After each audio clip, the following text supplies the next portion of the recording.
Hollywood's Michelle Williams made some outlandish statements recently as she accepted her 2020 Golden Globe Award for Best Actress in a Limited Series and emphasized how grateful she is to live in a country where women could access abortion.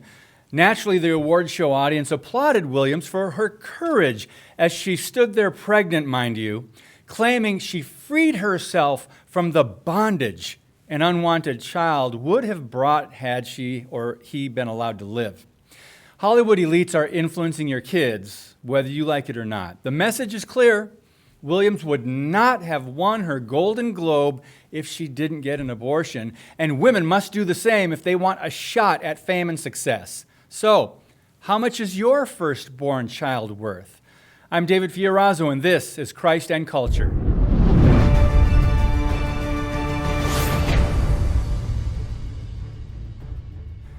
First, they need Jesus. Second, they need to hear the truth. They preach about climate change, diversity, intolerance, equality, but in Hollywood, the murder of the unborn is simply a political issue accepted under the guise of choice, reproductive freedom, and women's health.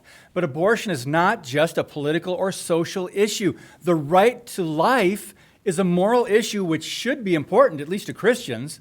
While holding her coveted award, Williams stated, "When you put this in someone's hands, you're acknowledging the choices that they make as an actor, moment by moment, scene by scene, day by day, but you're also acknowledging the choices they make as a person, the education they pursued, the training they sought, the hours they put in. I'm grateful for the acknowledgement of the choices I've made, and I'm also grateful to have lived at a moment in our society where choice exists, because as women and as girls, things can happen to our bodies that are not our choice." Wait, so a pregnancy just happens randomly out of the blue sky? Well, unless a woman is raped, you are absolutely in control of your body and responsible for the choice you make to have sex and, in many cases, to commit adultery. But two wrongs don't make it right. Don't punish the baby for the sins of the mother and father. Rape accounts for about 1% of all abortions. What about the 99%? How do you justify those? Did Michelle Williams really imply that abortion played a role in her winning a precious award, just like her acting talent did? Yep. She continued, listen. "And I wouldn't have been able to do this without employing a woman's right to choose."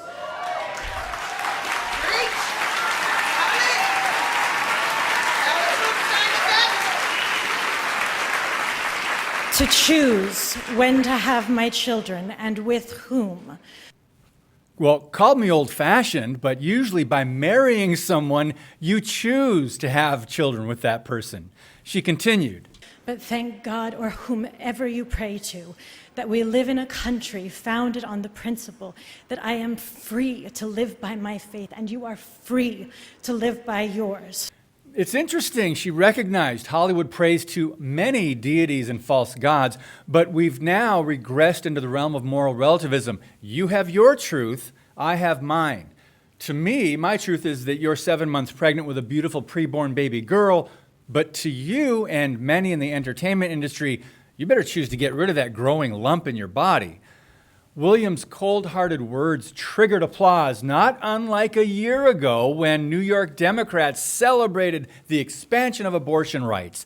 The gruesome Reproductive Health Act legalized late-term abortions until the moment of birth. Virginia Governor Ralph Northam took it a step further, and his state essentially endorsed infanticide.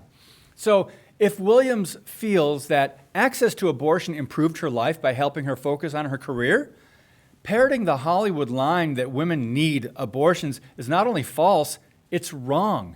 Pro-life actress Ashley Bratcher, the star of Unplanned, recently stated, quote, "Society makes us believe that you can't have a baby and have a successful career or go to school." She said, "That's exactly what we don't need to hear. That's exactly the opposite of female empowerment," end quote. Bratcher, who had her own unplanned pregnancy, now has both a family and a career, and she encourages other mothers that they don't have to choose between success and children. Now, Michelle Williams ended her speech with a call for women to vote the Liberal Party line. Watch. So Women 18 to 118, when it is time to vote, please do so in your own self-interest. It's what men have been doing for years.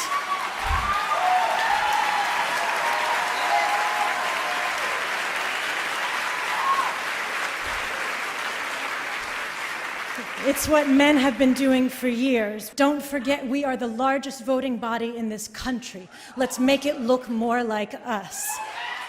According to Gallup, nearly 50% of women say they're pro-life, so she's alienating half of her potential audience. Washington Examiner's Madeline Fry writes, "A woman's own self-interest should never take precedence over the self-interest of a baby in the womb. If only Williams, who now has a child on the way, could realize that her perspective is not empowering to women. It's just spreading one of Hollywood's biggest lies." One final point. Remember how Golden Globes host Ricky Gervais opened the show cautioning award winners to leave out politics? Well, he suggested many celebrities have spent less time in school than Greta Thunberg. Michelle Williams, by the way, left school at age 15 to pursue an acting career.